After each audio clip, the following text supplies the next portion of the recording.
Good evening. Oh my God. I cannot believe we finally get our act together. So hopefully this time Don't it's talk too for soon. good. Happy Today, Memorial we Day definitely need a weekend. qualifier in that. Sussex Squad, Sussex Nation, Sussex World, Royal Sussex, and all our listeners Co-host, and yes. co-hosts. This is Memorial Day weekend, correct? Am I right? And I've lost track of time. Yeah. It is. This weekend is Memorial Day weekend. I feel like where is the time goes? I don't know. We start with some existential questions. What Yeah, is, really. What is time? Oh my God, how are you guys doing? Well, it's one of those things where there's so much happening that you can lose track of time and realize it's even Memorial Day weekend already. But outside of the fact that there was a sort of momentary return of cold weather spring after Momentary. It's been literally the whole week. it's been great. It's just been so busy. But we know you've had your hands absolutely overwhelmed. How are you doing? Oh my God, I don't know how I'm doing. I think I'm just going, so to speak. I think this is the moment where we just, it's buckle up and just do what you got to do and pray God. And every time we wake up and we see the day and we went to bed and we grateful and thankful that we're alive, but we must press on and must go on. The fight must go on.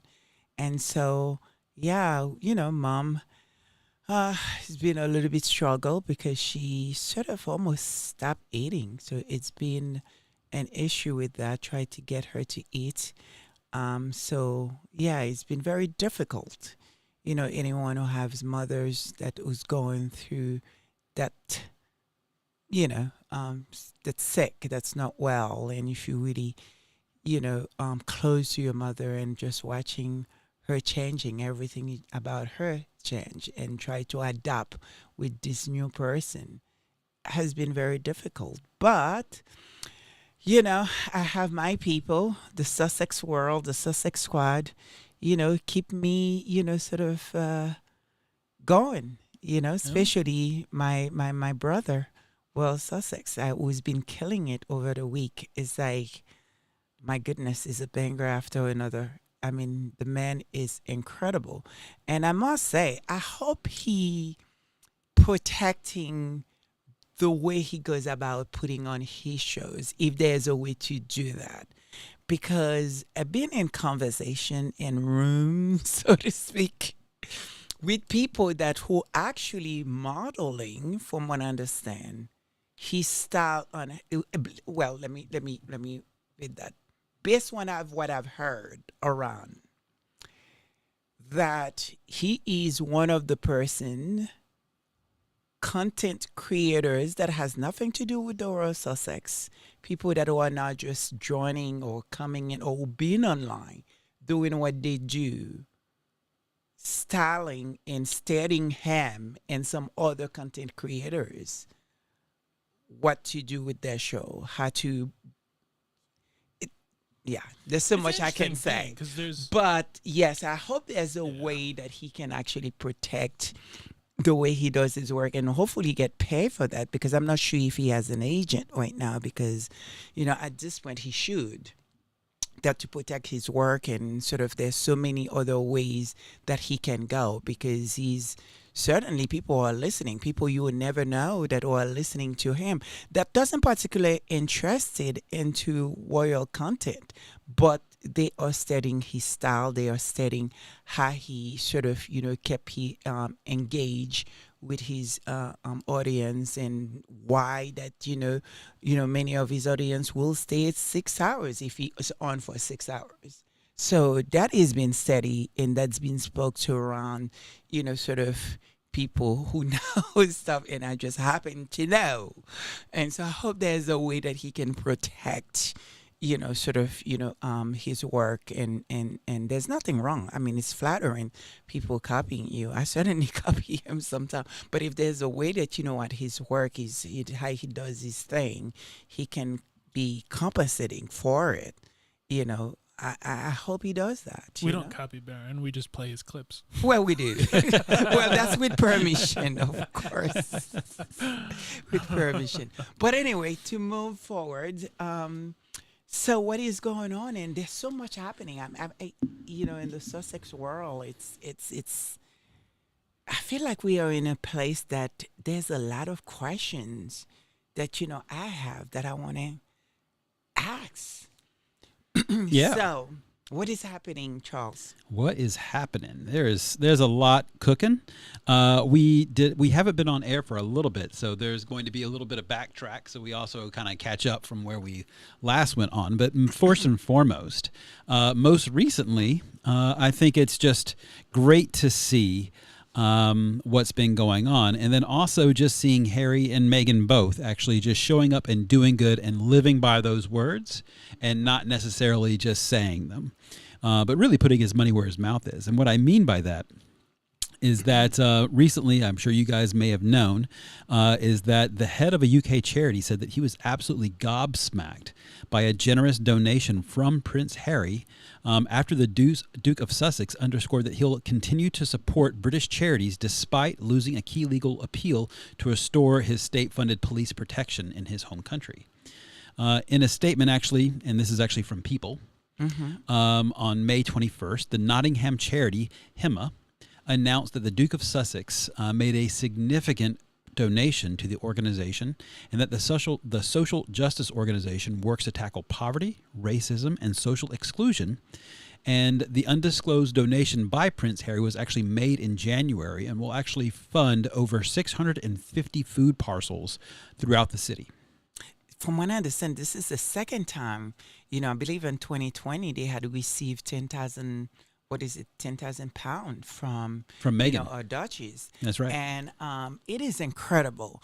I mean, I feel like Harry had spent time studying, reading Art of War, and it's what he is doing. That kind of strategy, it's almost impossible for sort of the media or the royal family to counter that. And I think we have gotten in a place where the Sussexes are playing in a completely different level than everyone else. So, what are your thoughts on that? Well, I think it's just fundamentally true, first and foremost. But I also think that it's, it's just one of those things. They truly stand behind and live to what they profess in their beliefs. That's right. So it's not surprising that it's a bit surprising, I guess. You know what I mean? It is a massive move, and we're going to get into that as we do our words later on in the show, because I think it's so appropriate and to sort of that kind of, I don't want to call it game, because it's really not a game. It's real life, it's real thing, it's real people doing real things, and what they're doing is incredible, the work that they're doing, which is why we support them and we love them. They're authentic. But at the end of the day, there is, this group, others that are playing game with the lives of those two incredible people that who is constantly sort of, hitting them left and right. And yet they are so focused on what they're doing. And now I believe that is causing a problem for the Royals. Well, just to you said studying the art of war. It's also just maybe distilled most appropriately in the way that you close nearly everything yourself, Lady Sussex, as well as just something that reverberates across the Sussex squad, is that love wins. So absolutely. I mean, we wanted to come in to sort of celebrate their 7 years anniversary, and we didn't get to do that because try to find, our schedule, different part of the world that, we seem to travel on these days. It's kind of very difficult to, thinking that we're going to do a show and then something happened. things happen, life happen, and so we have a lot of responsibilities. So we couldn't come in, but yes. So they said it won't last. So Yeah. go ahead. Yep, there's and this is actually stuff from a week ago, I believe. So just keep that in mind. But there's all found it actually quite interesting.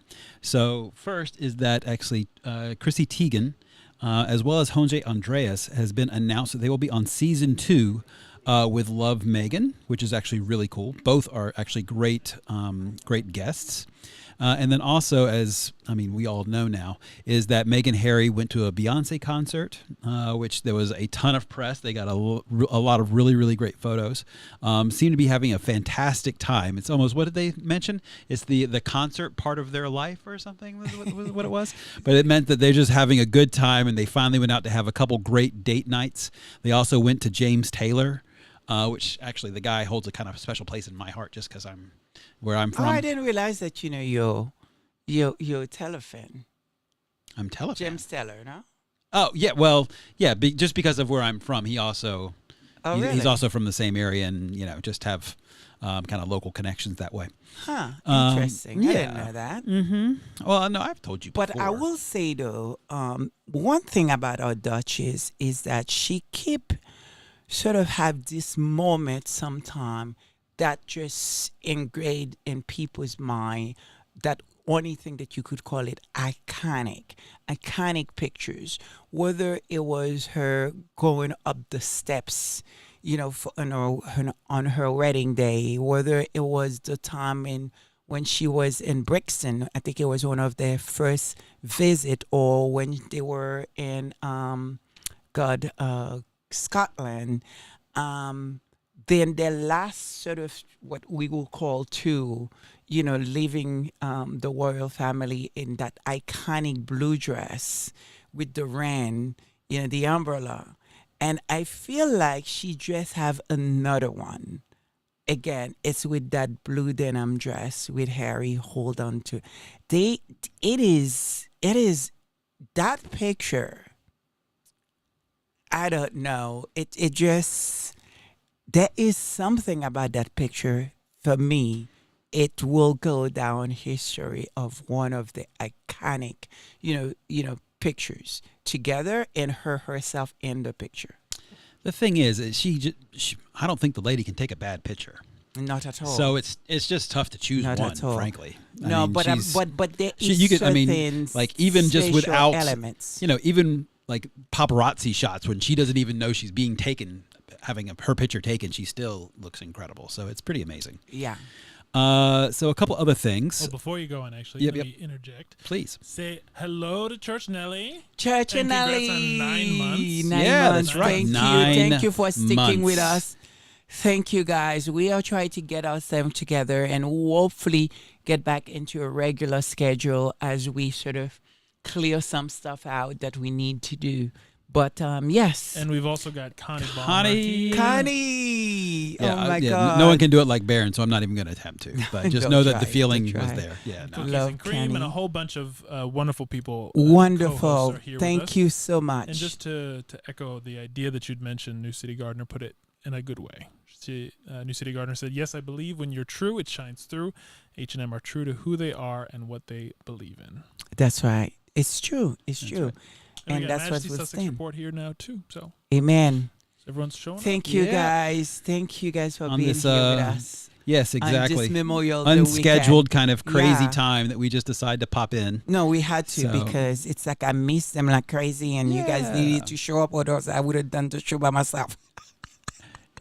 If only I could work the machine. Yeah, I was about to say that would be nice. Okay, go ahead. So the next little piece of news actually is from last week as well, which is basically Meghan Markle and Prince Harry joined Brooklyn Beckham. Please and, not Marco. Yeah, well, we're but this talking is I'm reading it about- from People, so yeah. Yes. Meghan Sussex, you are correct. That's right. I apologize. It is definitely Actually, Meghan to be honest, It's I weird think that people I think actually this is, still this does is, that. This is rude, and I don't know whether or not that there is something that can be done about it. Because how often we hear celebrities have changed their name, and people respect that they go by that name. You know what I mean? Immediately, I remember when Prince has changed, didn't want to be called Prince. It was, what was something that he wanted to be called?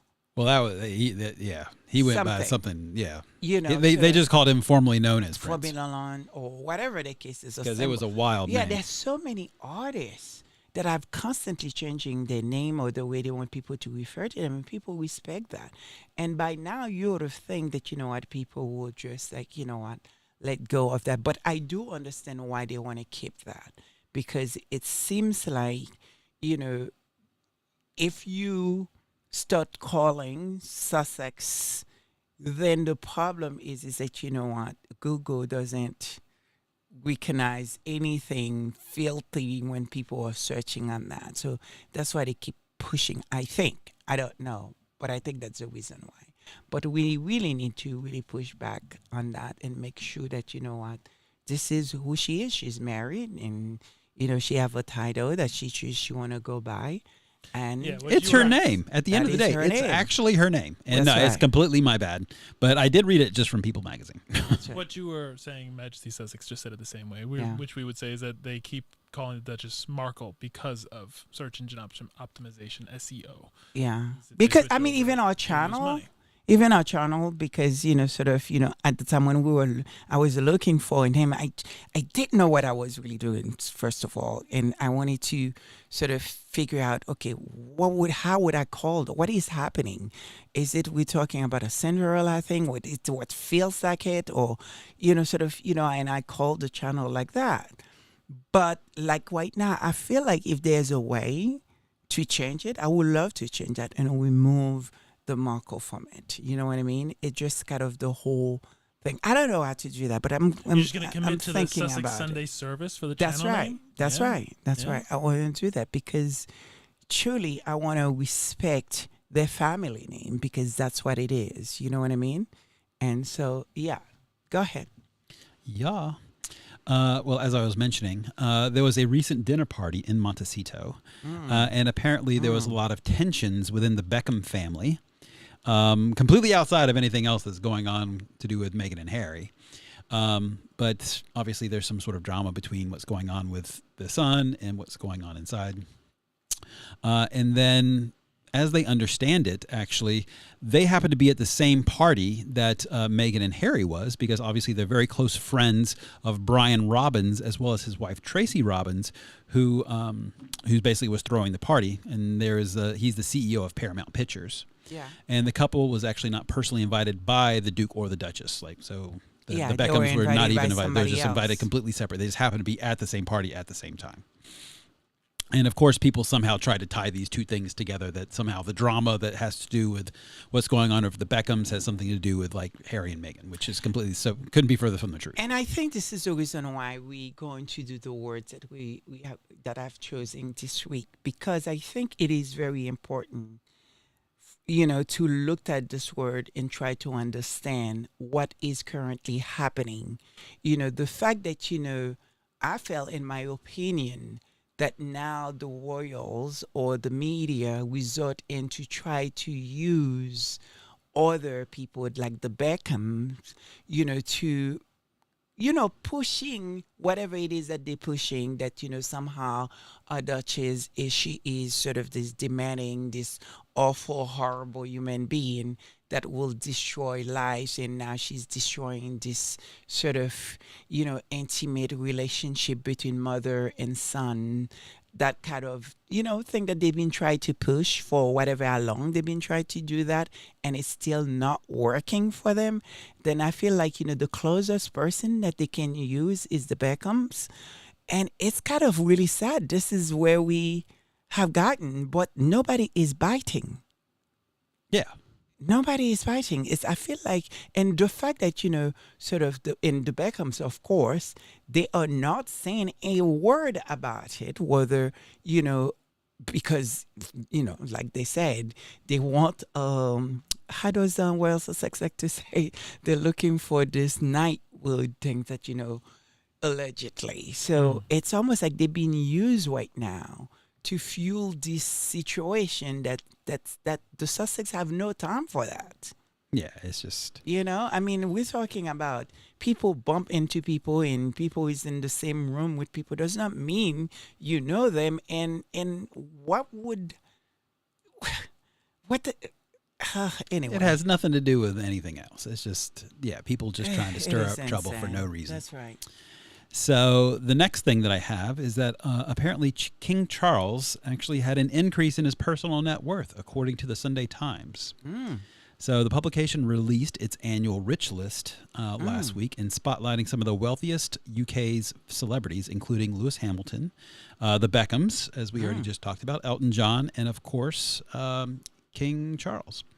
So while there's billionaires and all this other stuff, the fact is that they actually have him placing at at number 238 with an estimated net worth of $850 million.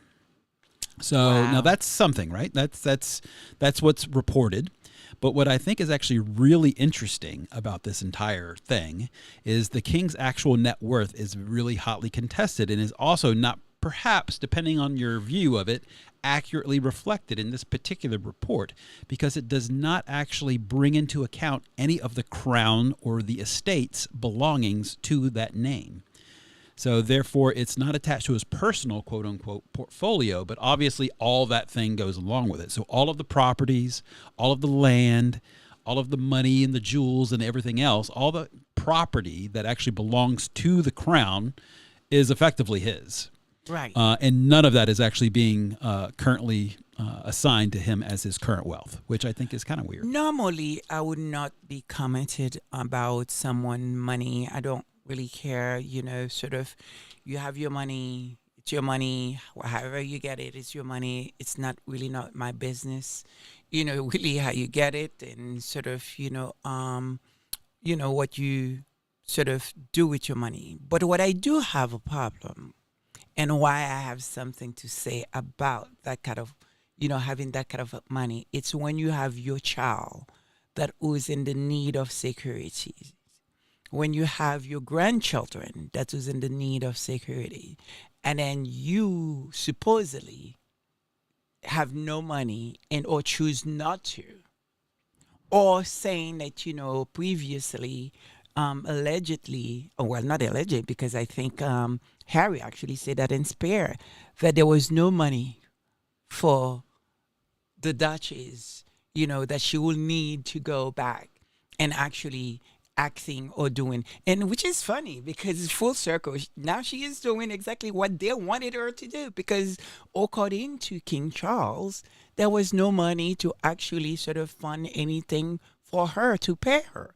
And so that's why I've never really understand how the media keep constantly going at a woman which themselves have reported or they have said on many occasions that, the royals wanted her to go out and find a job. Boy, she did. She done exactly what they wanted her to do to support herself, as she has been doing the last whatever how many years she's on this, planet. Yeah. And so where is the problem? That is why that people are so not really, I won't say upset, but not taking anything the media has tried to do.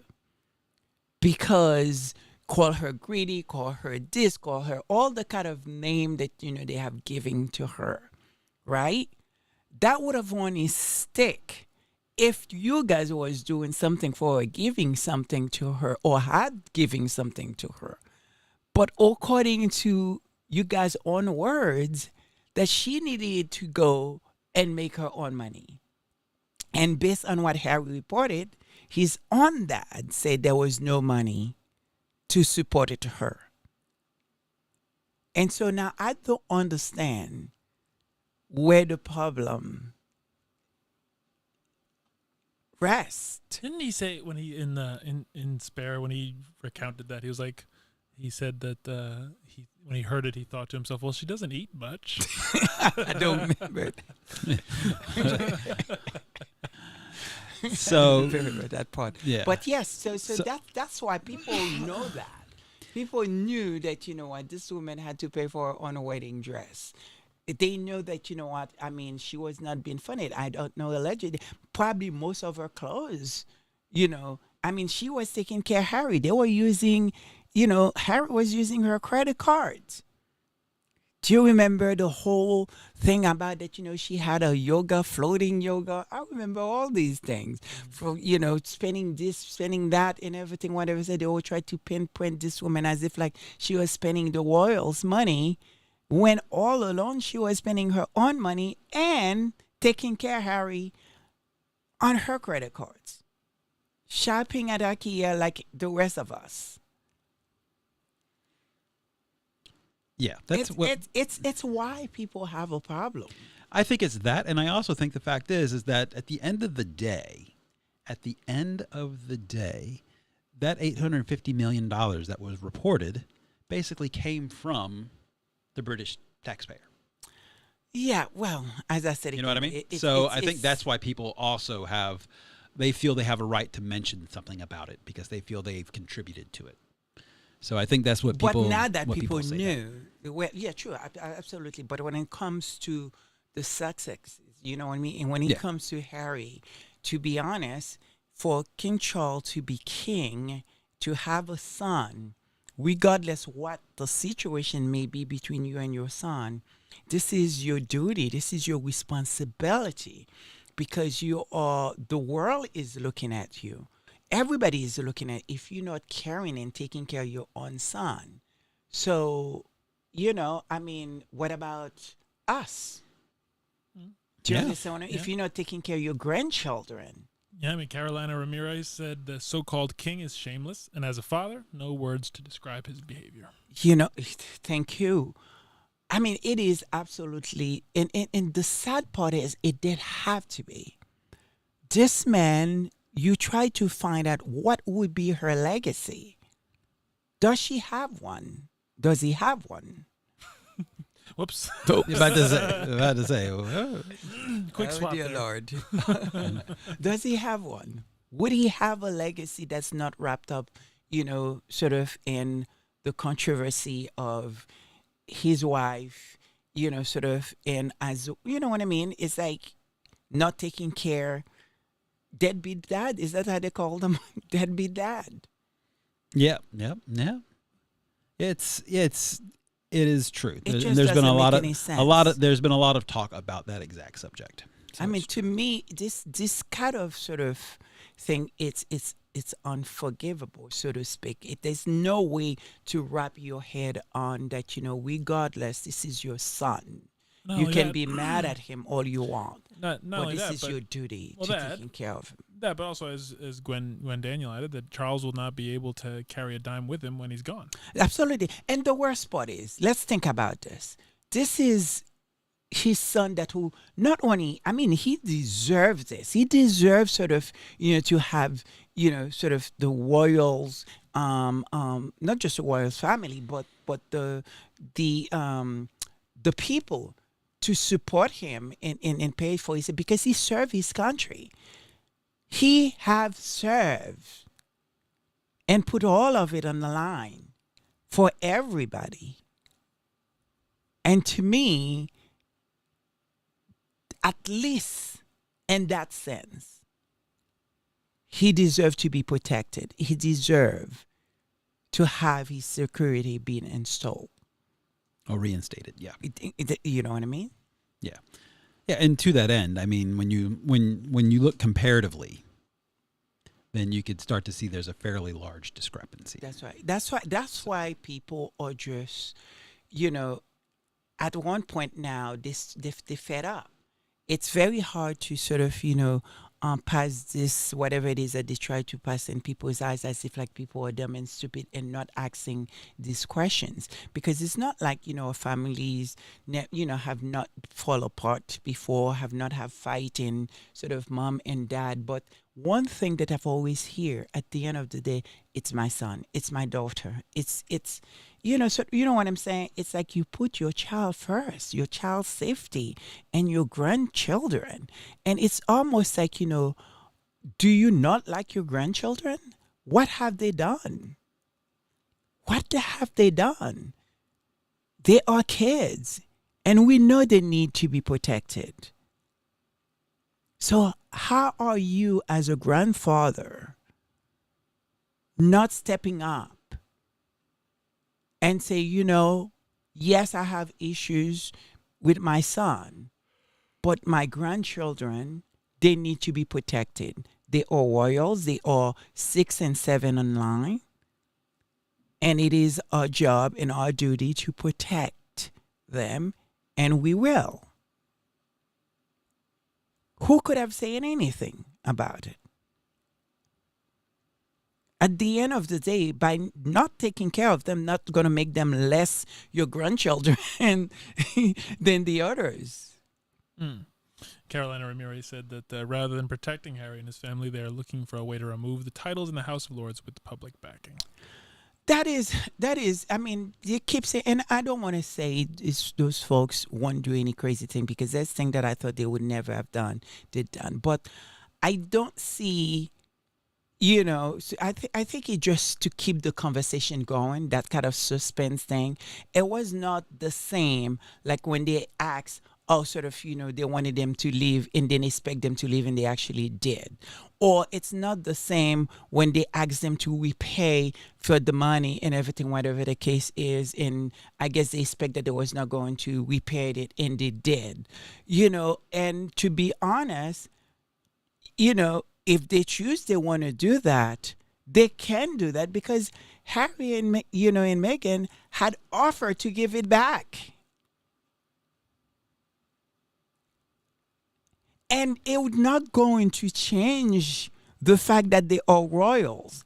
And if they open the floodgate, then they're going to have to explain why is that, God, what is that woman named, the other Duchess that used to marry with, God, what's her name again? Redhead. What's her name again? Yeah. Redheaded. Sophie? Somebody help me, because I don't think not Sophie. Ooh, the redhead. Oh God. She used to marry Andrew. Yeah. Oh, Fergie. Fergie. Yes. Wow, Yes. I don't know how I came up with that. Yeah, that's good. You know what I mean? She's still retaining and being addressed by her title. And it means if you can easily remove titles like that, there's a possibility that, some other titles can be vanished as well. And if you do all that and you're successful, now you have to call her princess. You can't remove the title of prince from him, because that's something that he was born with. So she's going to have to be called princess. Yeah. So it's the whole thing is to keep conversation going on. They're not going to do nothing. And if they did too, it would be sort of like an upward, like nothing before. And it will not change who they actually are in, period. Yeah. It's not going to change anything. Right. Exactly. It's not going to change anything. Oh my and God. honestly, at the end of the day, to be perfectly honest with you, they're acting outside of that anyway, right? Yeah. So there will be no practical difference to them in the first place. And there will have to be a reason as well. And also they will have to, sort of, Parliament will have to actually be involved. Do you really want to do that? Yeah. I don't know. Maybe. Who knows? Who knows? Who knows? But that's basically what I got. All right. So what is happening at Connie Bomber? Connie Bomber. Well, the big thing is, let's see here, is that actually, this is again from last week, but Meghan Sussex, the Duchess of Sussex, has actually expanded her lifestyle brand as ever beyond its American borders. So it is delivering That's what we heard. Exactly. It is delivering its preserves to select individuals in the UK for the very first time, and it's using an exclusive venture that comes through a partnership with Colford, a That's right. London-based gift service specializing in sustainable luxury presents. And the announcement was made by Colford on social media, which highlighted its white glove chauffeur service used for hand It was delivering the so jars glamorous. to recipients' It doorsteps. was so beautiful. Yeah, so Oh I my think God. that's nice. I'm And glad I that believe the owner, the wife, Mary, the guy that started the whole thing with Nathan Cole. Yeah. no, Alex something. Alex. Oh, yes, you're right. Yeah, Mhm. yeah. Alex Breesford Yeah, is what it's I called. think he was the reason why. What is that man name again? Piers. Walk off his set. That's right. Yeah, but we wanted it to come on, and for the anniversary, we couldn't get the schedule to work, but I wanted to revisit. I wanted to sort of pay a tribute to that day, that moment. And that wonderful 7 years. I mean, I cannot believe it's been 7 years. We've been so sort of, going at it with the media and with all those, puff muff people that's out there just trashing them every single day. And before you know it, it's been 7 years. So, let's pay tribute to this moment, this iconic moment that really changed the world forever. So, so let's watch.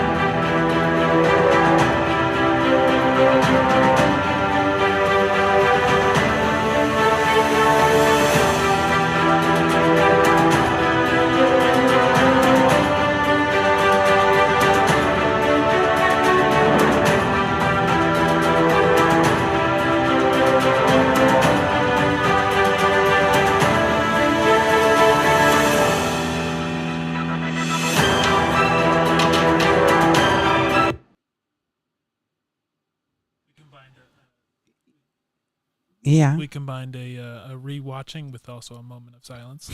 I know. Try to get it together.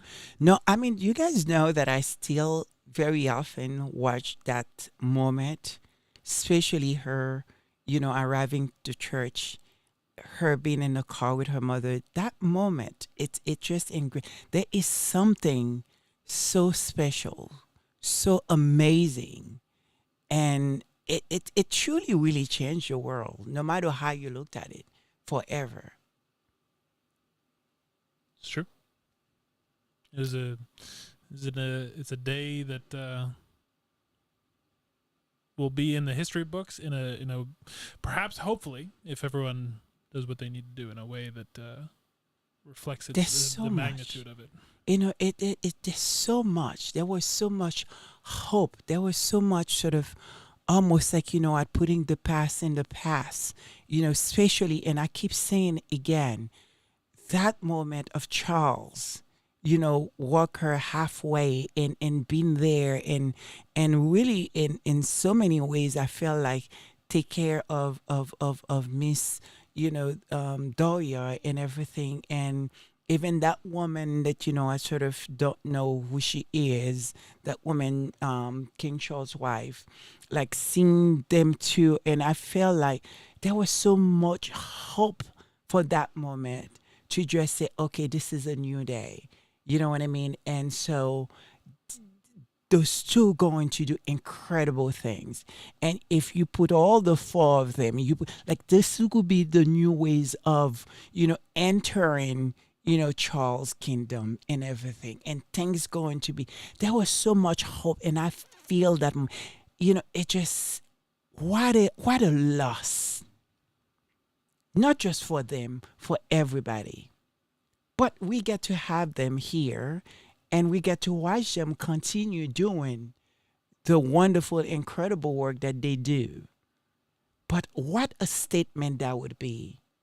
Have they allowed them to actually do what they wanted it to do?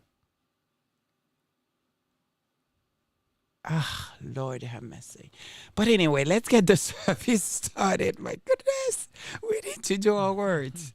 That's right. Well, before all of that, we do have to say thank you, especially for people actually tuning in after we've been on and off 2 weeks. That's right. It's been very difficult, and we did tell them that it's a challenging time for us, and they understand. And so with that, thank you everyone who's all of our co-hosts that are with us right now. Thank you for everyone who reminds us to say like, share, and subscribe, to be good creators, to That's do all those right. things. That's Thank you for right. that. We do. Thank you. And a special, very, very special thank you in particular to all of our supporting members who do make the show possible. Really, we cannot thank you enough for not just tuning in, but really contributing the way that you do.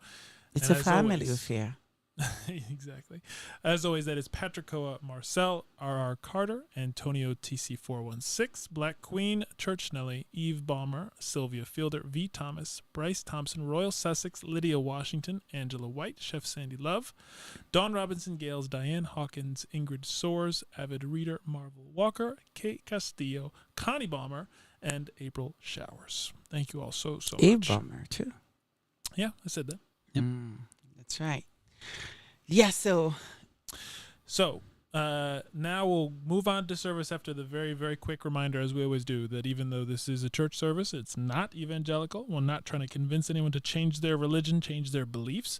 We are here simply to ask questions primarily. And anything educational. that's discussed is alleged. And That's right. Is educational.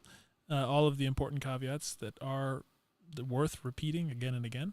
do your own research. And as is abundantly evident, we are not experts. So do your own research. Get perspectives from multiple different sources. But we are in a place where questions need to be asked, and we need to continue asking those very important questions. So, And so with that, now we'll get the service started.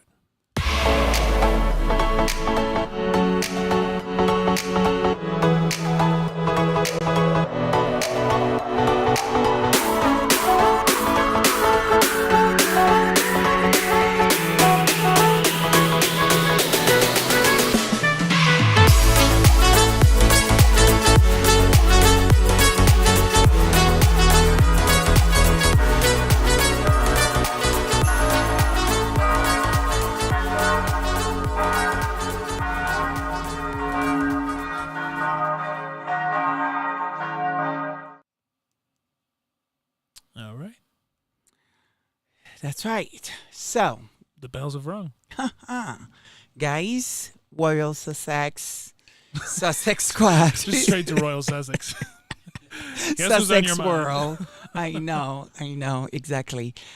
I have two words for you guys today, Charles and George, and everyone else.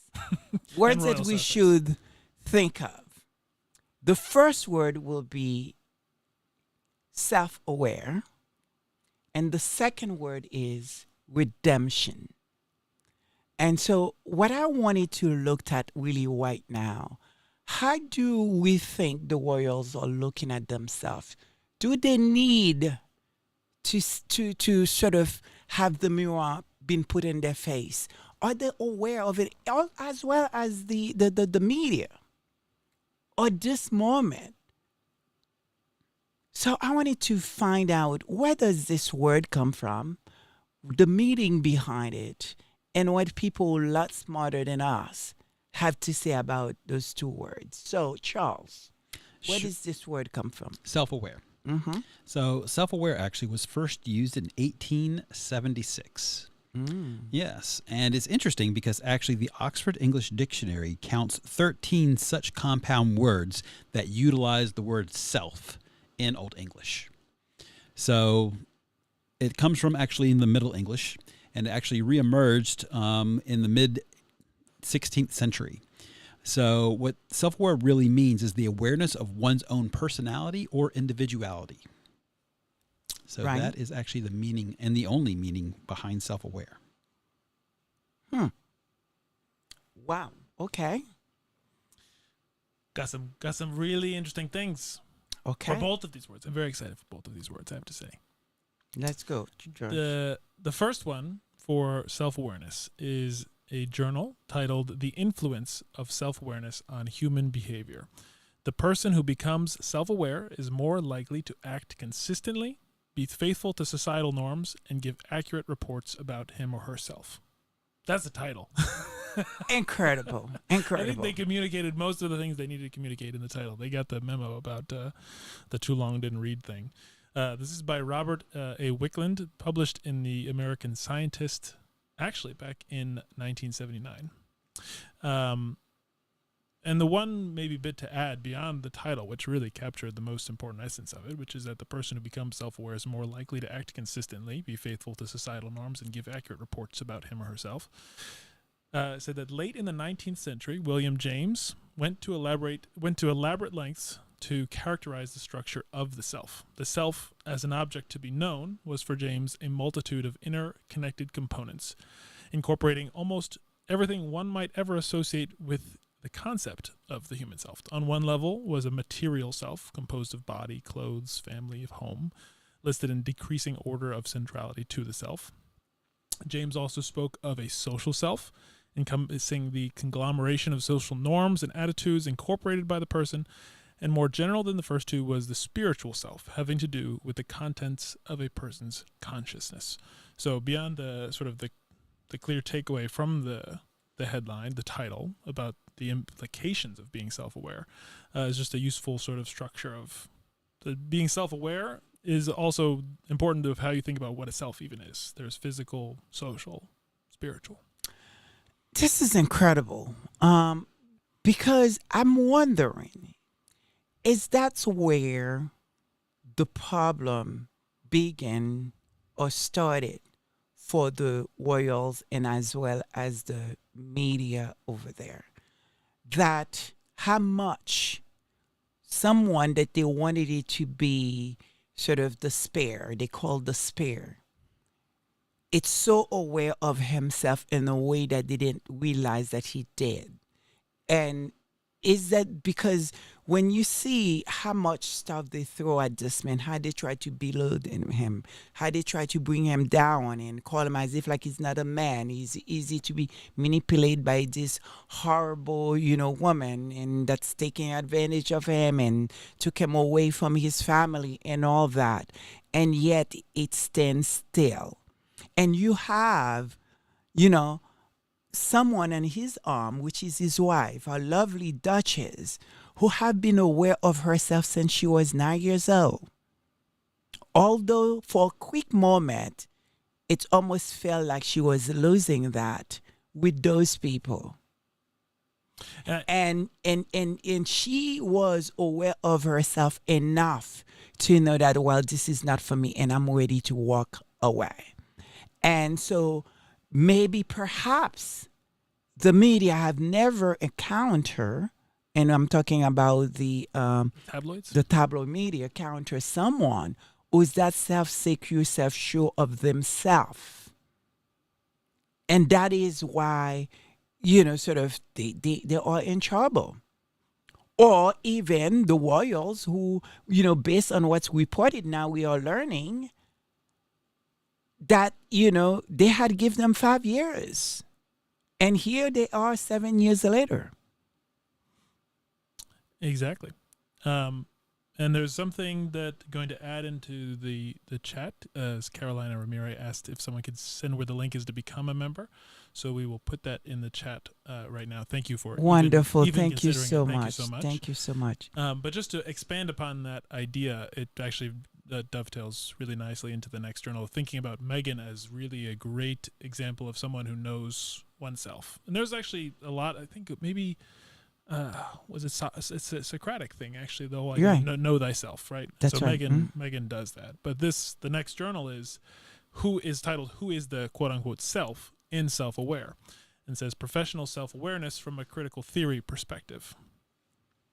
And so it starts by saying professional self-awareness is widely considered a necessary condition for a competent social work practice. Alternate prescriptions for self-awareness rely implicitly on varying definitions of what it means to be a self and what it means to be aware. And this in this journal, they go through and study that from the context of this sort of professional social work perspective. But what's important for this conversation is that they say that they review 3 approaches to professional self-awareness, conventionally adopted. So one is A is a simple conscious awareness, meaning awareness of whatever is being experienced. Number 2, slightly more advanced, is a reflective awareness, meaning awareness of self who is experiencing something.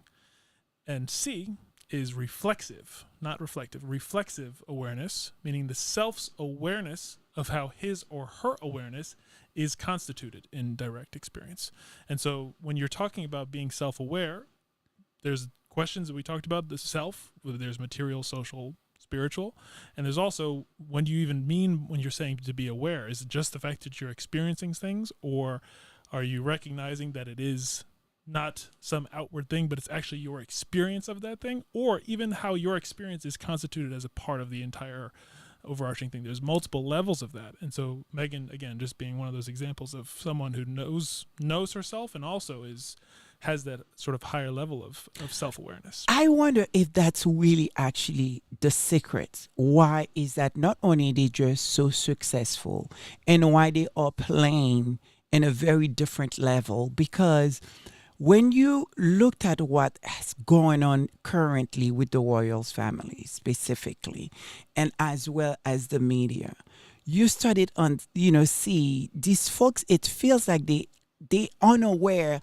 how other people view them, how the world is viewing the royal family currently for everything that what they've been doing or not doing, or what the media are trying to do and not being successful, because it's almost like they're unaware of themselves for this moment, unaware is what's happening around them, unaware of that, sort of the fact is that, there's a new world out there that was really looking at them and in some ways laughing. Do you understand what I'm saying? And you have a new generation that is seeing what is happening in the ground and then wondering, how could you guys not seeing that? Whether it's the wells that, right now, I guess they're not, they are wells. That, you're wondering that, what, are they unaware that the fact is that, you are they are dressing you up, like the other Dutchies. And how that going to reflect on you? Yeah. The fact that you had an illness, which you had chose to come on and to actually share, and then people expect you to take that on, and champion that. And we have not heard much since the last time that, I guess she went for a visit, or to sort of what is happening between the two of them. When I'm talking about the Wells now, that walking around taking these pictures, they're supposed to be lovey-dovey. Good for them. I mean, obviously, those are two people that will have, like, what 3 children and everything, whatever. So have you good. I'm not looking on what their marriage to fail, but at the end of the day, we can see what is going on. Pictures is painting a very different picture. And yet these folks are keep sort of talking about Harry and Meghan marriage, that who looks like, for me, myself, they have not made a decision that they were just going to have 2 children, by now they probably was going to be in their 6 children, because you could see the love between them. I remember one of the lady during their wedding, and she was reporting after the wedding, like, when the people are talking and everything, whatever the case is. And one of the things that she said, when she walked down the aisle, the way she looked at Harry, the way Harry looked at her, you could almost feel that love, that whatever that is that going between the two of them. You can feel it. And the same thing again was expressed by the photographer very recently, Alexis, talking about what he was observing with his 2 eyes between the two of them, that glow that we're talking about, that it's as if, like, my goodness, there's nobody else in the room with them, sort of, and you see that over and over. And then they try to tell us what we are seeing. It's not what we're seeing. This is what the media is trying to do. And people are like, wait a minute, we're not dumb. Yeah. And it's funny. Majesty Sussex actually brought it up, the slight twist on a frequently used phrase, which is very applicable and directly related to even you choosing this word, saying that the king has no clothing on, he has no self-awareness, or reference to that the emperor has no clothes. But you bringing up the whales is a really good segue to the final thing that contribute from the journals for this word, because there's talking about self-awareness in the positive sort of thing of having self-awareness, but there is also the question of when you don't have self-awareness. That's right. And so this last contribution is from Cam Caldwell from the Journal of Business Ethics, and this was published in 2009. It's titled Identity, Self-Awareness, and Self-Deception, Ethical Implications for Leaders and Organizations. He writes that the ability of leaders to be perceived as trustworthy and to develop authentic and effective relationships is largely a function of their personal identities and their self-awareness in understanding and making accommodations for their weaknesses. The research about self-deception confirms that we often practice denial regarding our identities without being fully aware of the ethical duties that we owe to ourselves and to others. This article offers insights about the nature of identity and self-awareness, specifically examining how self-deception can create barriers to self-awareness within both a personal and a business context. He goes on to say, for more than 3 millennia, knowledge of the self has been considered to be at the very core of human behavior. Personal identity and self-awareness have been identified as critical elements of effectiveness in creating relationships with others. Despite the importance of self-knowledge in our lives, we are often unknowingly and unintentionally guilty of self-deception, with a potentially devastating impact on our own lives and on others. Absolutely. And this is was my point very early here.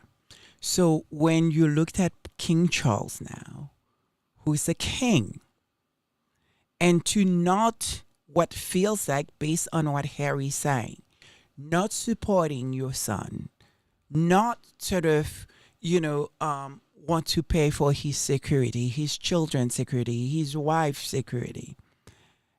It's almost like you are unaware that you are a father, your grandfather, and based on what reported allegedly, you have 2 other, I believe his wife's children.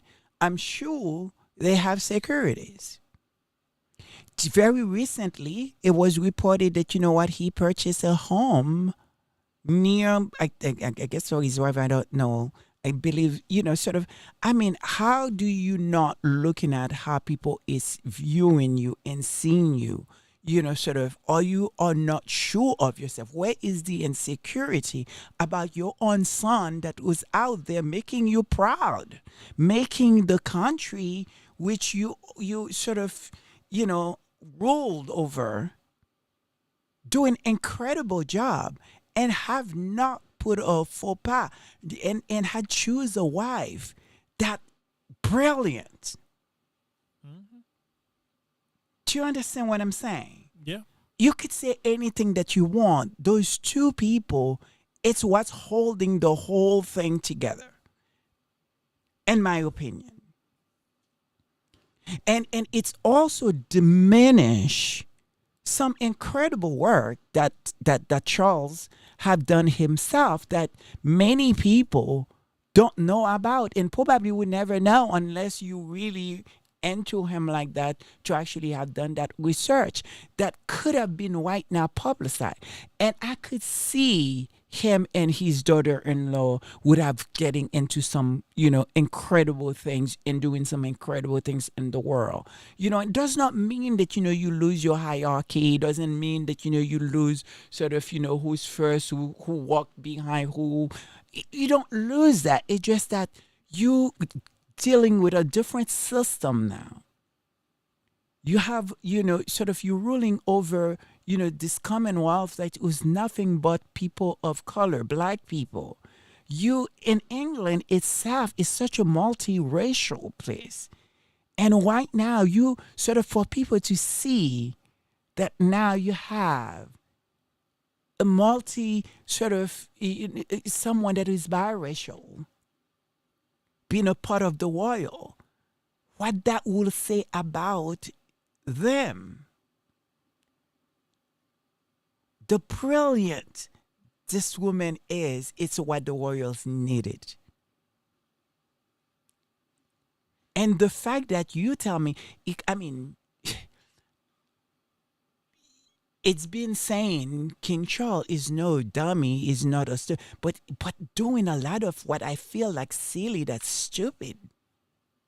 Or are you that mad? Are you that upset about what? That you're willing not to taking care of your own child. That is something that, you know what, I don't understand it. I can't understand it. There is nothing that you can tell me, regardless what is the contract, who tell you you cannot do this, you cannot do that, whether it's the courtiers or whatever it is. At the end of the day, this is your child. No one should ever come between that, especially it was his duty and it still is duty as long as he's on this planet to care for his children, especially after the mother have gone. Yeah.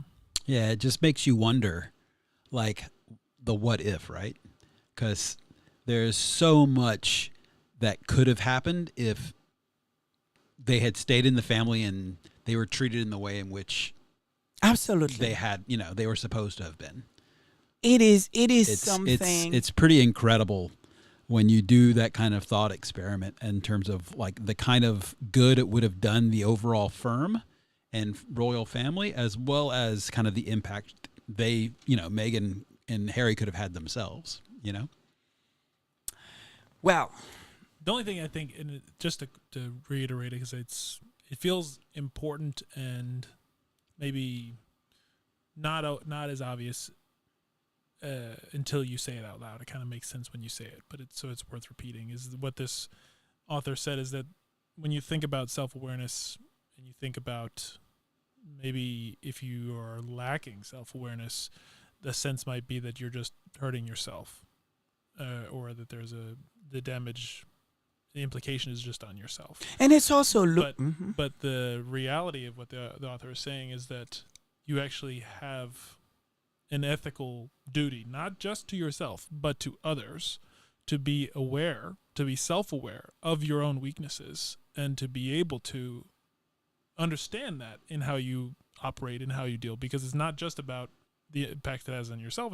It's about the impact it has on other people, just for everyday people. Never mind when you're in a position of power in a company or a position of power in the royal family. That ethical duty to others of self-awareness of your weaknesses, it's just like it jumps off the page for me anyway. wow.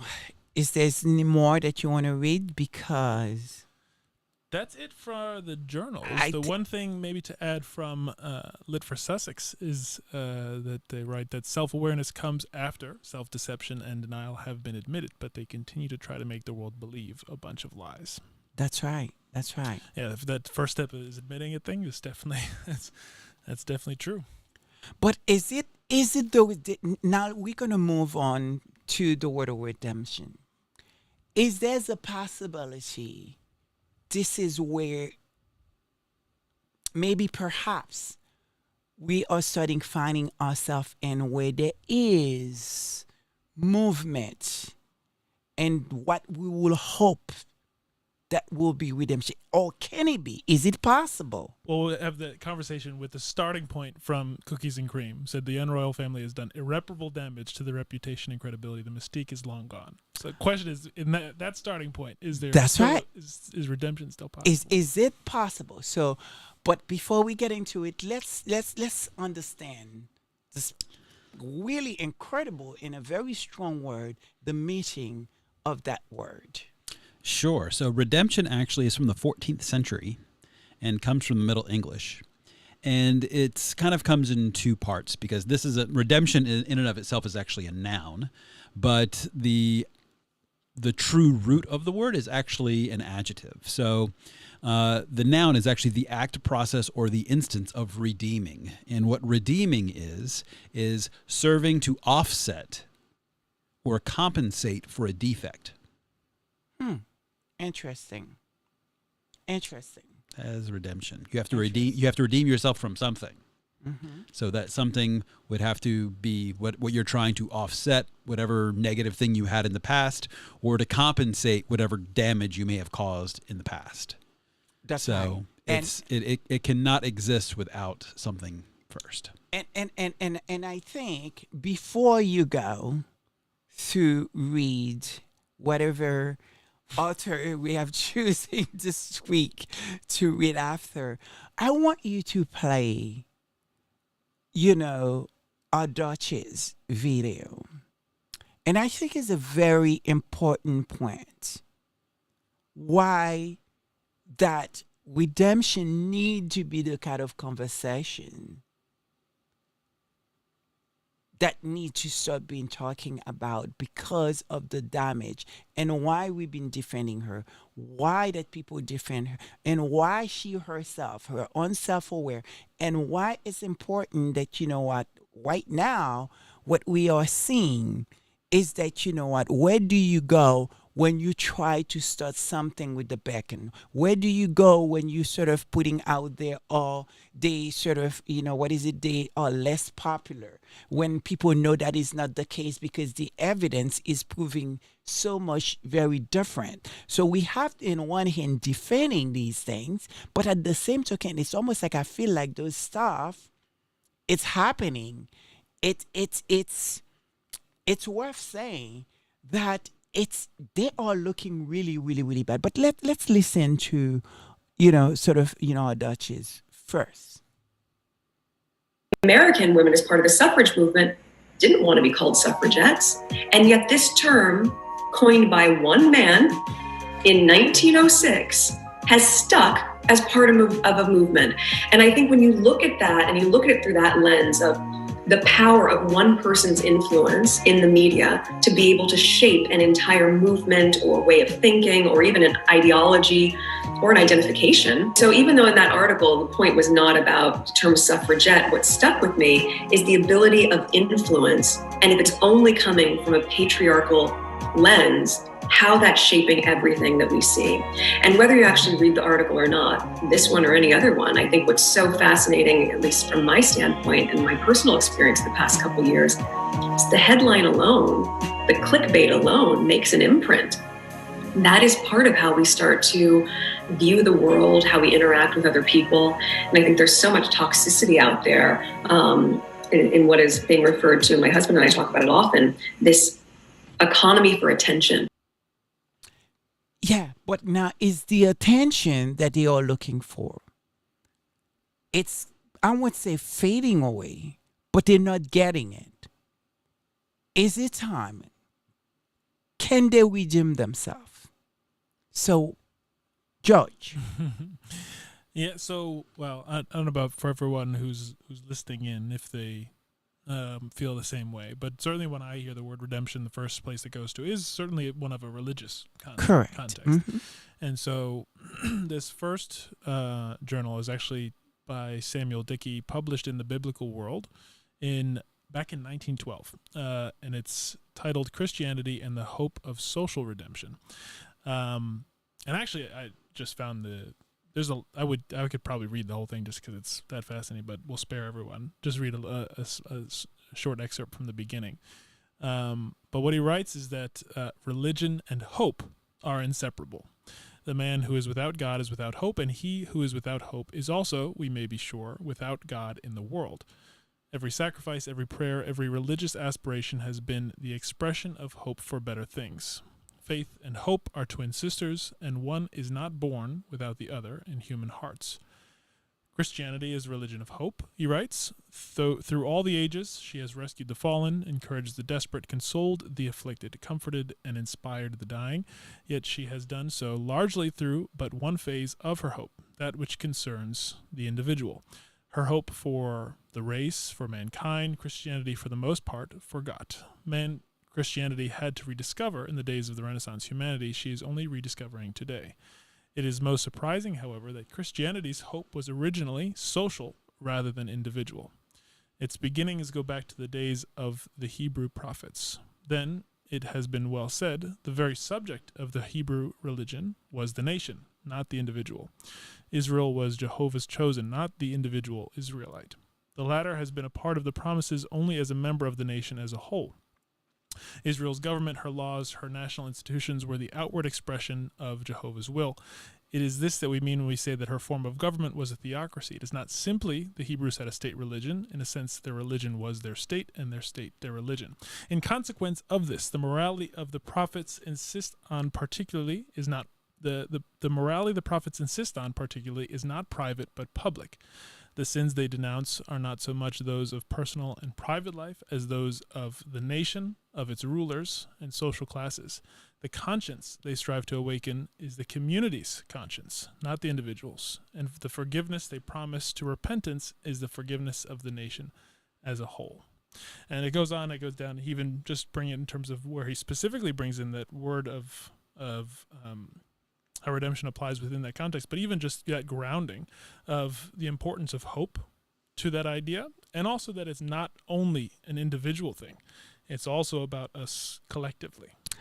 Exactly. This is why I wanted to do this word, because what stands out to me, there's three stuff that stand: the religion, the fact that, King Charles is the leader of the Church of England, hope, the hope we all felt when a duchess walked down the aisle, that he walks her, the hope that I've been talking about, that moment of sort of, the Commonwealth, that's something that, no one knew that she did, that come out later when the Duchess actually walked down the aisle with her veil, carrying the 50 different sort of, sort of, I guess, flower, whatever you call it, and her veil to carry with her what was actually really entering.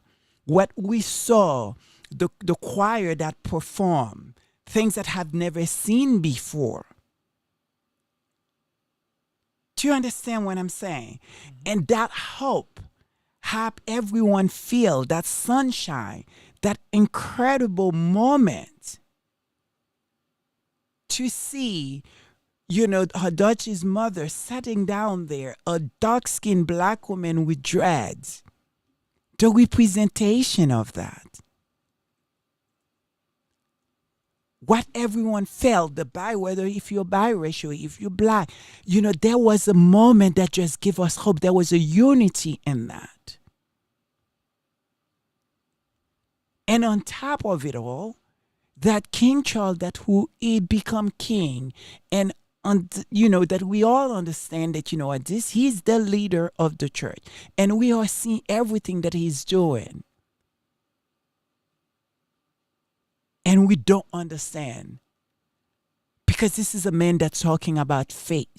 This is a man that you talk about that want to value the different faith. Right? So how do now that responsibility to one's, sort of faith, to your being a Christian, and that you ignoring your son and your grandchildren? How is it that possible? And that is the question. Mm-hmm. Because if you need to have hope, you have to please read the first two paragraphs again. Hope in. Go ahead. Religion and hope are inseparable. The man who is without God is without hope, and he who is without hope is also, we may be sure, without God in the world. Every sacrifice, every prayer, every religious aspiration has been the expression of a hope for better things. Faith and hope are twin sisters, and one is not born without the other in human life. That's right. So where is the hope for his people? Where is the man that talk about faith? The man that, who sort of, we believe in, and he is the leader of the church. It's true. So I think I am wondering, can it be possible? Does he need to redeem himself? Does he need for his own legacy? whatever is left of it, because we don't know. Is it possible? And it's interesting because to your point, since he is the head of the Church of England, he has the redemption from the religious perspective, but also, as actually Connie and Julie teed up well, for the last journal, there's also redemption from a non-religious perspective. And Connie and Julie wrote that Harry said you can't have reconciliation without truth. What is the truth? About Diana and the fires in South Africa, the Spencer home, Megan's dog's legs, removal of security. Where is that redemption? And that it leads to this final journal, which is actually it's brilliant, just serendipitous to have it kind of be found. And it's actually a review of another work, and it's titled "Redemption, Reconciliation, Either or, Both End." And the reviewed work was actually, the original work was Dancing in Chains, Narrative and Memory in Political Theory by Joshua Foa Dienstag. The reviewer was J.M. Fritzman. It was published in Human Studies in 2000. And what the author writes, he says, as he's reviewing this other work, he says, in this important book, Joshua Foa Dienstag argues that political theorists persuade as much by the narratives they construct as by the arguments they employ. What sorts of future there can be depends on the pasts from which they develop. By telling a particular narrative, the past is recounted in such a way as to make plausible the narrator's recommendations. Dienstag writes that the project of political theory is not so much to reform our morals as it is to reform our memories. Political theorists reform memories by narrating new stories. Those reformed memories in turn create a different past, or remember the past differently, and so make a future that is different from than the one which seemed likely to develop from the unreformed memories. When a political theorist constructs a narrative in which the future will make good on the sacrifices of the past, Dienstag claims that the past has been redeemed. When the past is redeemed, the future becomes open and contingent, offering a choice of what it will be. He writes that we think of certain concepts, like redemption, as religious, not so much because of any inherent quality they possess as because modern philosophy has abandoned some fields of inquiry and left religion without a rival. The question of time is foremost among these, but to wonder about the meaning of time is fundamentally a human preoccupation, not necessarily a religious one, even if modern philosophy often abjures it. The question is generic and precedes the answers to it supplied by religion, answers that transform it in popular understanding into a religious question, quote unquote. To re-examine the question without becoming religious in the process is difficult then, but not impossible, and I contend some of the philosophers under discussion have given us great aid in this area. Excuse me. Where the religious sense of redemption means almost to rescue out of time, the term is used here to mean something quite different from the flight from temporality that this implies. Redemption can also mean to buy back, to ransom, and hence to free. In the context of narrative political theory, this act can take on the sense of to make good on the debts of the past, or even to rescue the past by the means of the future, without the implied connection to freedom taking it on a political, with the implied connection to freedom taking on a political rather than a religious meaning. This is brilliant. This is brilliant because is that the reason why that we can argue what is happening currently with the media? They are very slowly, shortly dripping the truth. We, the Sussex Squad, have known the truth forever now and been trying to tell everyone. But it seems to be coming to their senses after it's been like 80 years trashing constantly at this woman, at this couple, right? You have in one hand, you have a newspaper that was pretending that somehow they know something what is going on with the Sussexes, when they don't, whatever, whether it's the deal that it's happening, with Netflix. You have the Daily Mail, allegedly, I believe, was printed where they literally come out and say that, you know what, their money, Harry and Meghan are their money making. Without them, really, I don't think they could sustain themselves. And you also now have Jenny Bond that's come out, which we're gonna play later. You have the other lady, Ingrid. Do you understand what I mean? So it now, I mean, I think it is very important to play Ingrid now. Bring her up. So do you remember when 5 years, everyone, when they got married, a lot of members actually of the royal family even said it won't last 5 years. But it has. It has. Yeah, It's absolutely. lasted 7. Yeah. Through a lot of That is such a, not only a big revelation sort of when it comes to news of a piece of news, because as far as I'm concerned, in my opinion, this woman represent everything royals, right? And we have not heard anything if the palace come out and say anything about that statement. I don't know if anybody knows that if the palace have answer, which I think they need to. Because she literally said the royal family did not give them 5 years. So how should we interpret it that they didn't give them 5 years? What does that mean? And now the 7 years, why is she saying what she's saying? Are they in a place where right now, again, based on the article, based on what you just read, that you are in a place why sort of whatever it is that, wasn't working, and now they are coming either with the truth for a purpose or reason, not that we should trust them, somehow they're reading themselves. There must be something behind this, what we actually seeing right now with the media, dripping little here, little hints here, almost like what feels like confession, so to speak. And so where does that leave the royal themselves? Because if you sort of supposedly have this deal with this machine, and now that machine is coming now and saying probably what you probably would not want people to know, or do they? Is that in itself a strategy? How should we interpret that?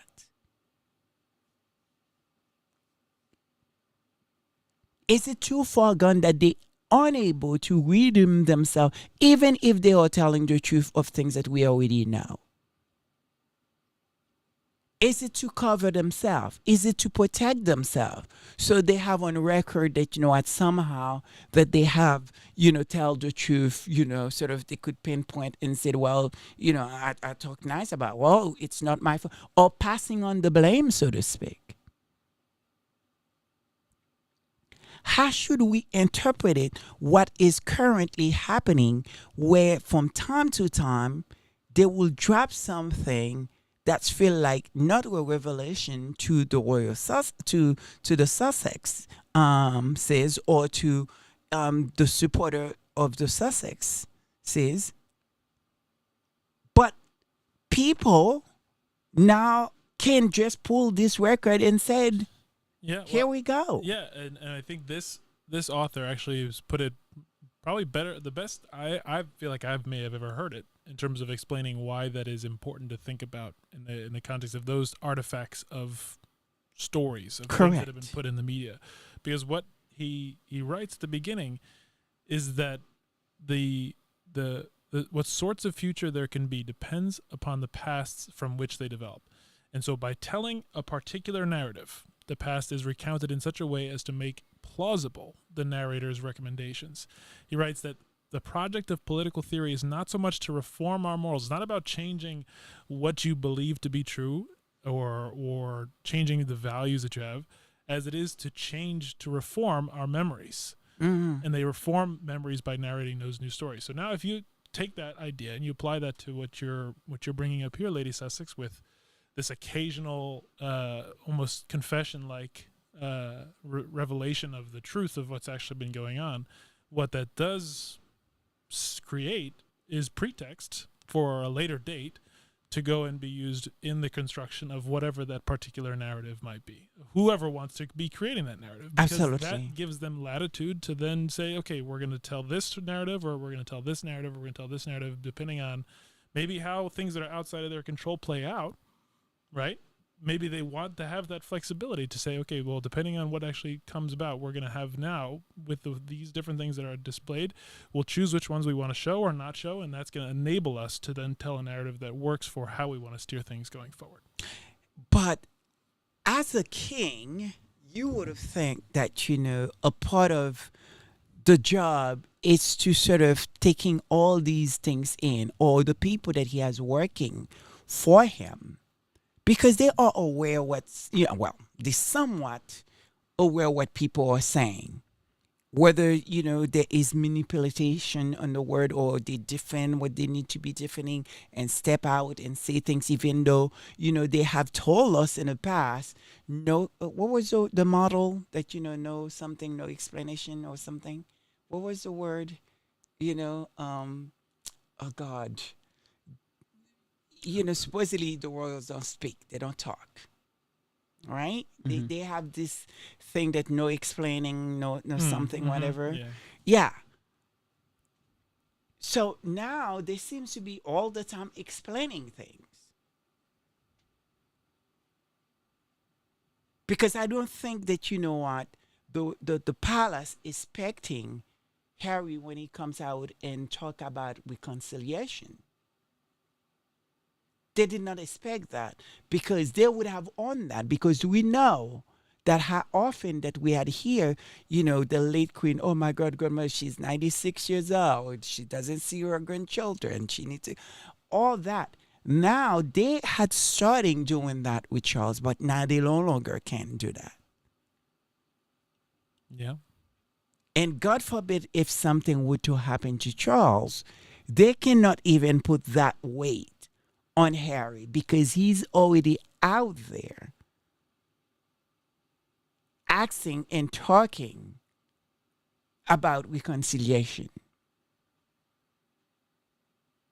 Do you see what I'm saying? And so for a leader of a church, for the King of England, who sort of, many people will argue that have not gotten right the moment that, he marry, or even sort of, take on this woman that who now becoming his wife that, people call queen, was probably the biggest mistakes of his life. And many people's opinion, if said his, and I get it, you love who you love. Got it.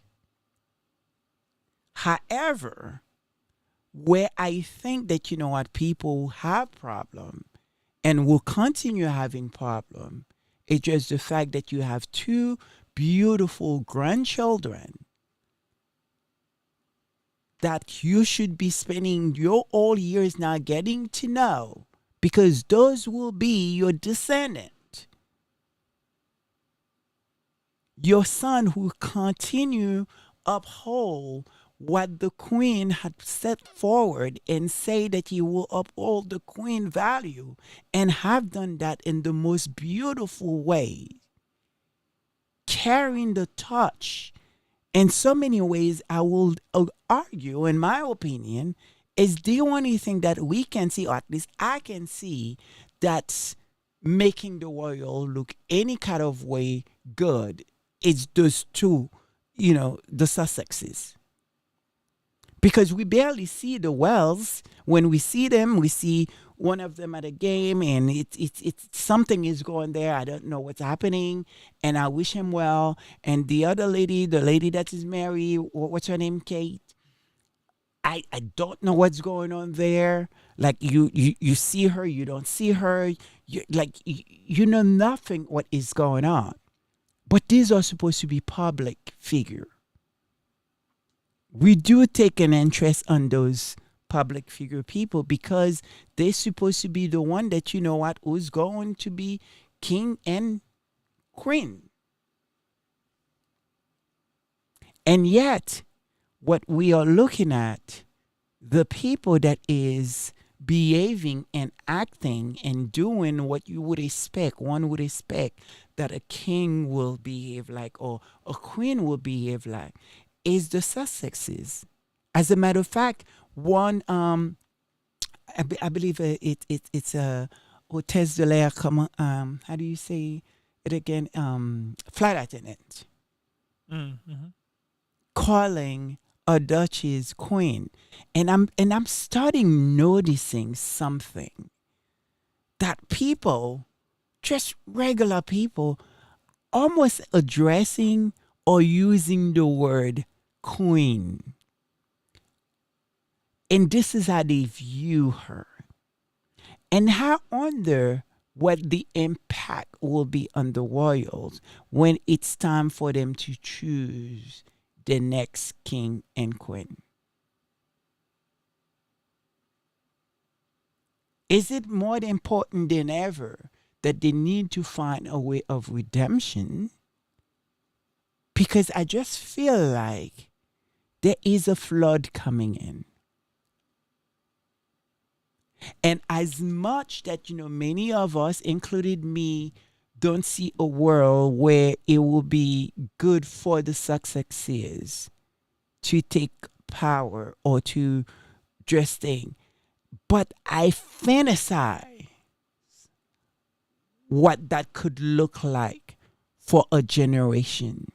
I fantasize what that can be to change what we currently see is happening around the world. I fantasize having these two people to lead the next generation in a way that many of us may not seen coming. Well, as his author writes, to rescue the past by the means of the future. Exactly. So it's almost like I feel there is something tangible. As much we know, it probably and more likely would not be a good idea. But is it possible the redemption would be people that will truly care? Because we've seen the effect of that when Harry makes this donation that he makes. And in the expression on this man as they were interviewing him in BBC, the unexpected, what people are looking for. People are looking to be touched.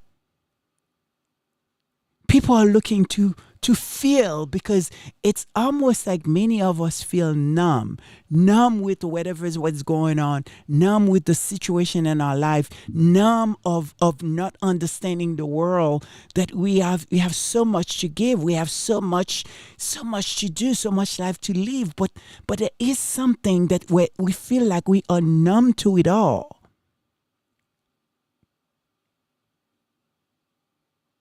Is it possible the answer for England would be a situation where these two incredible leaders will be a way of redemption for that country?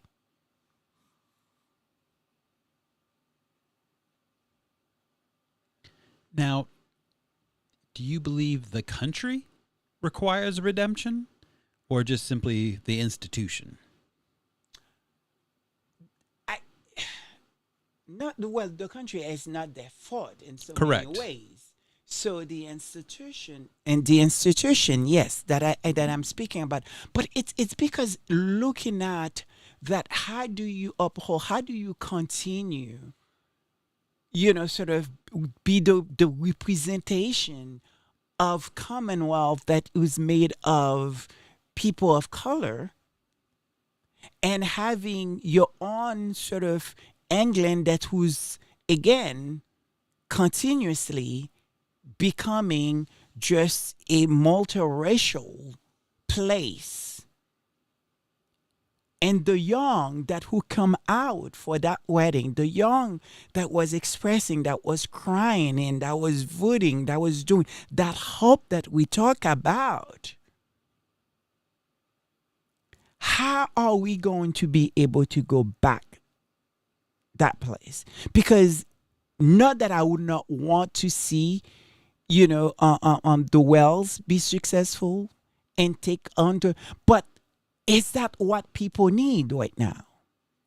Well, is that the question you're asking, or is the question you're asking, is that likely? Well, I don't know, because I mean there is formality, there is things to go, but I'm just asking very provocative questions because of the sentiment of everything that is happening. If there will be, if redemption possible, it's that where we will need to go. Would we need to actually completely reforming the system in a way that more representable to everyone, where we able to feel that hope that we felt when when she walked down the aisle, when Harry walked, sort of, holding his wife and sort of coming down, and then looking at, sort of, Megan's mother, to see her there, to see, what that have done, especially again when Archie was born. There is this very famous picture of the Queen, Harry and Meghan. I think they had just finished presenting their baby with the Queen, and then the Queen husband Philip before he passed away. That picture with Dahlia and that picture, there is something about this picture that is, I don't have the word for it.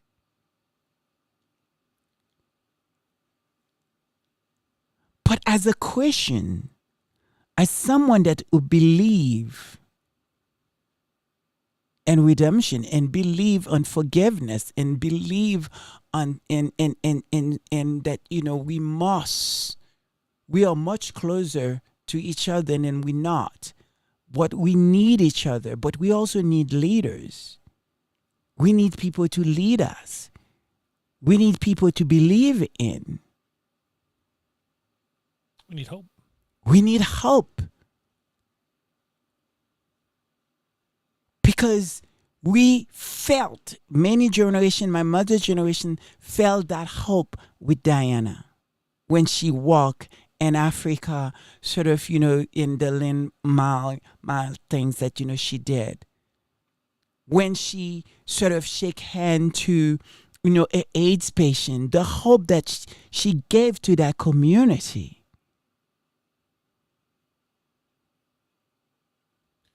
They're important questions that I think you have brought up with the words today. Really, maybe fertile ground, I suppose, in terms of things to think about when it comes to those questions. Because on the one hand, the importance of self-awareness, of knowing one's weaknesses, and the ethical responsibilities that come from self-awareness. That is not just to yourself, but it is to others.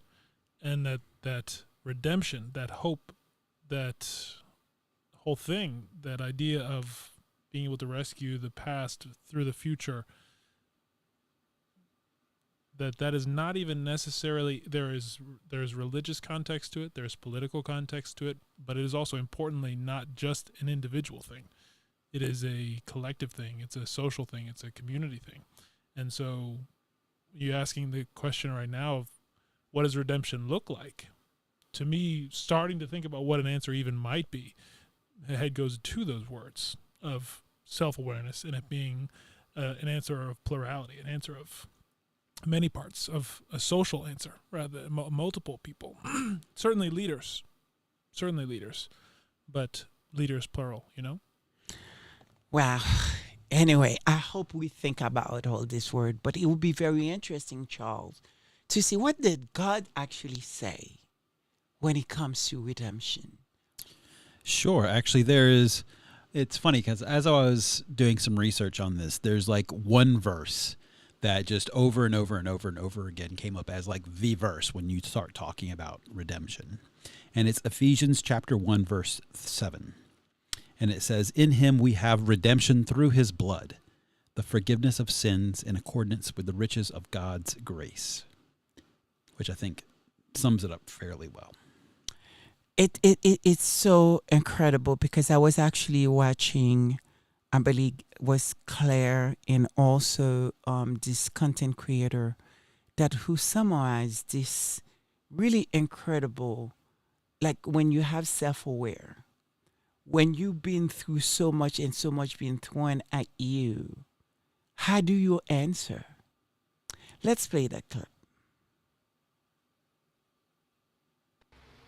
Have you noticed the way the world treats people who will refuse to play by their broken rules? So Diana, she was loved too much. Meghan, she spoke too boldly. Harry, he chose peace over power. And for that, they were targets. They tried to crush Diana. She became a legend. They tried to silence Meghan. Now her voice is louder and she's controlling her own narrative. They tried to shame Harry for choosing his wife and his children over some institution, and yet he is now being treated like a king. When people are determined to destroy you, it's really not about you. It's about what your freedom exposes while they remain in chains. Be like Diana, be like Meghan, be like Harry. Live your life unbothered, unapologetic, and unbreakable. They fear your light, so because they fear your light, shine it brighter. My name's Elizabeth. I'm the author of The Luxpreneur, and for more insights like these, please like, share, follow, and comment. Again, I will add on their term, because they are so aware of who they are. So it doesn't really matter what you try to say about them, what you say about them. They know who they are. So they can redeem themselves. They could do pretty much in it because they understand what they try to achieve as a couple. And the power that really they have in their hand in terms of using their platform for goods. And the important, that self-aware that, even that the Dutchies talk about, that I know when I wear, sort of, a clothing, how much attention they will say that, well, guess what? I'm going to use it to do this. I'm going to have that kind of awareness of it.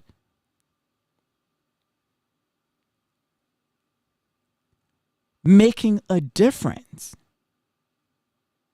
Being able to speak authentically about herself, regardless how many names that they have called her, being able to tell her own truth in her own term. And not afraid at all how they're going to dissect anything that she say and turn it around. She's still telling her own truth.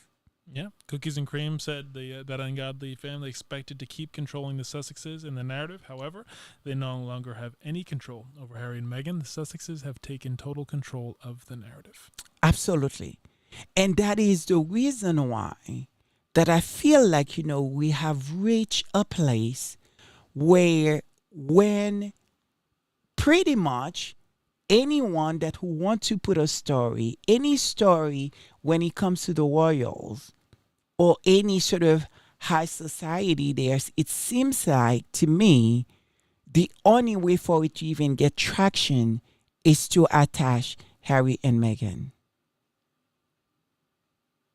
Whether it's about the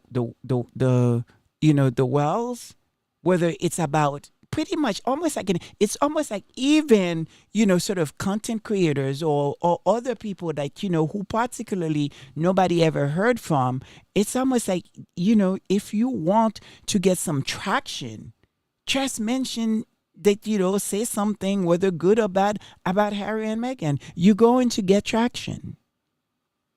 And again, based from what I heard, Even the Daily Mail agree with that. You know what I mean? That assumption allegedly.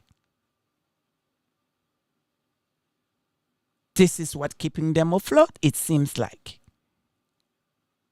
You want to talk about something that what King Charles is doing? Attach, Harry and Meghan. King Charles found himself in the same hemisphere as Meghan Sussex. Do you understand what I'm saying? It's like no story have any tractions unless you put those two people together. And as of right now, as far we concerned, is that what they are keeping these people paid.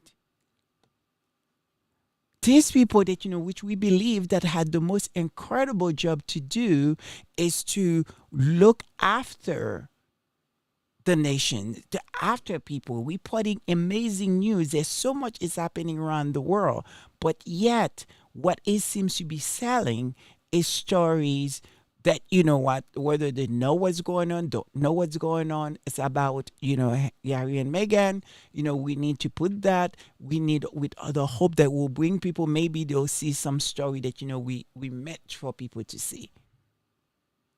So it's almost like they are an industry, they are a business, they are a company, they are something on just on their own. And I think there is one content creator, I believe it's the last one, that will summarize it, is, really, really, really well. Let's play that.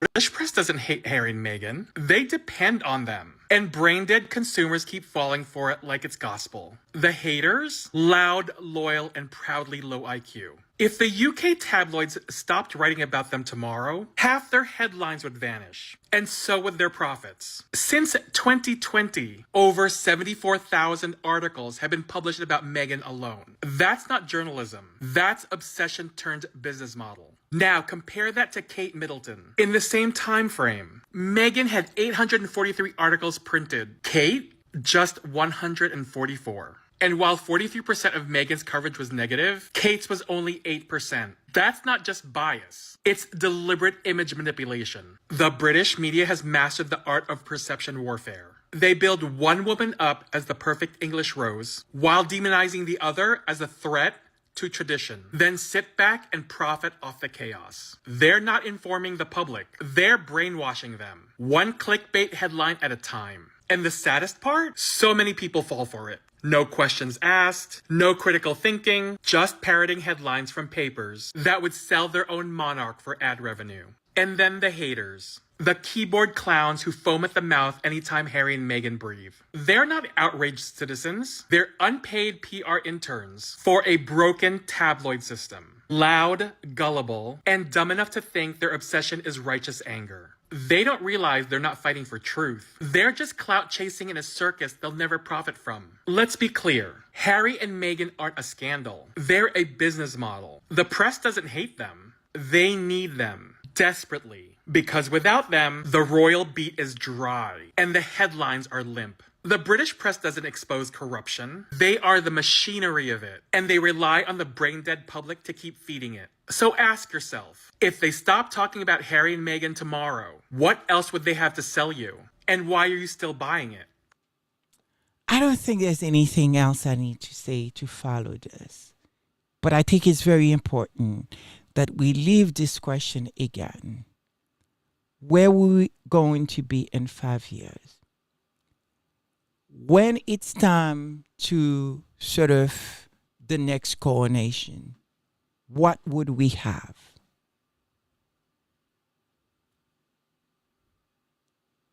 Who will be the next leader moving forward in England? And that's where we're going to leave it. So we'll move to any verse, Charles, as we're closing the service, because I think he summarized this very well and says anything and everything that needed to be said. So one more verse? Yes. Okay, so how about we go with Galatians chapter 3, verse 13. Christ redeemed us from the curse of the law by becoming a curse for us. For it is written, cursed is everyone who is hung on a pole, which is kind of strange. Amen. Josh, prayer, please. We need it. So this is a slightly different note, but it is time relevant because we are still celebrating their 7th anniversary. Absolutely. And so in celebration of their 7th anniversary, this is actually an adaptation. Is 7 blessings which are adapted from the Hindu ceremony, from the wedding ceremony in the Hindu tradition. And so there are 7 of these blessings. I'll read them, and that's our prayer, and it's in honor and tribute to that much more than 5 years, 7 years now. Amen. Anniversary. So, number 1, may this couple be blessed with an abundance of resources and comforts and be helpful to one another in all ways. May this couple be strong and complement one another. May this couple be blessed with prosperity and riches on all levels. May this couple be eternally happy. May this couple be blessed with a happy family life. May this couple live in perfect harmony, true to their personal values and their joint promises. And finally, may this couple always be the best of friends. Amen. I think what is coming into my heart right now as we leaving this service and moving on to the week coming and months and summer, it's the word hope. The feeling of hope. And for us not to allow ourselves to go into despair. To keep hoping. Keep hope alive. Hope that we would be okay. Our family would be okay. Hope that the Sussexes would be safe and continue to be safe regardless that the English people, the England people, the father, the King of England did not giving them the security that they need to be able to go to England, to be able to bring their children to know, especially, Archie, Prince Archie, to know the place of his birth, and Princess Lily to be able to even know their family, so to speak. But yet, they are doing incredible work still over there, in spite of. And it is my hope God will continue guiding them, putting the shine on them, and giving us hope to fight another day, to basically almost escape from our day to day. Something to where the place where we feel like we good at, we can fight at that place. We can voice our opinion. Hope it's what we need. Hope it's what we're looking for. Hope we need to stay on that. And I pray for the safety and the continued safety and the continued joy that they brings us, the little joy that they bring them, because they tell us when they choose the song for their wedding, that beautiful song that was sung by the choir. It was an incredible song that speak about that, the two of them, all of us, so to speak. Let it shine. So it is my hope that, as a community, we continue the place where we are, a place of love, not a place of hate, regardless what throw at us, what we are seeing happening around us. Love is the way. God is the way, and it will always be. So let's keep the faith. Let's keep the hope. Because it is important. It's necessary, especially on this time, this moment. It's called for hope to be the shining star up in the hills. So it is my hope you guys have a safe week, a safe evening. I will be looking out to hopefully be with you all, listening to my brother from another mother, which I adore and who's been doing an incredible job. And I pray for him every day that he continue be healthy and God keep giving him whatever that is talent that God has given him to be able to speak with 60 something thousand people that will all adore him, will sign him, let him know that he's doing a great job. So it is my hope that we continue loving in each other. So may God bless you all.